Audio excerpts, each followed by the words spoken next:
বের হওয়ার পরে আমি ওই রুমে যতদিন থাকি আমি শুধুমাত্র আমার মায়ের সাথে কথা বলতাম, কারণ ওই কষ্টের সময়গুলোতে আমাকে সান্ত্বনা দিয়েছে কে? আমার দুঃখের, কষ্টের, সুখের সবসময় কে পাশে থাকে? আপনি একটু একটু একটু নিজেকে নিউট্রালি একটা জায়গায় নিয়ে এসে চিন্তা করে দেখেন তো, আপনার মানিব্যাগে যখন টাকা থাকে তখন আশেপাশে কারা ঘুরে, যখন থাকে না তখন কারা খবর নেই? আমাদের সোসাইটিটা এরকম। So, আমি একটা ইন্টেন্সিভ একটা প্রিপারেশন নিয়েছি, নেওয়ার পরে বাংলাদেশে যত চাকরিতে আমি ওই সময় অ্যাপ্লাই করেছি আলহামদুলিল্লাহ সব চাকরিতে আমি টিকেছি।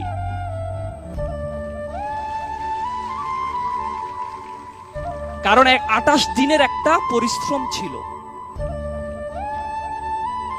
ওই 28 দিন কিন্তু আমি বের হই না। আপনারা হয়তো স্বপ্ন চিন্তা করতেছেন, না কিভাবে সম্ভব, ফেসবুক, টুইটার, মেসেঞ্জার এগুলো ছাড়া কিভাবে সম্ভব? ছিলাম কিন্তু।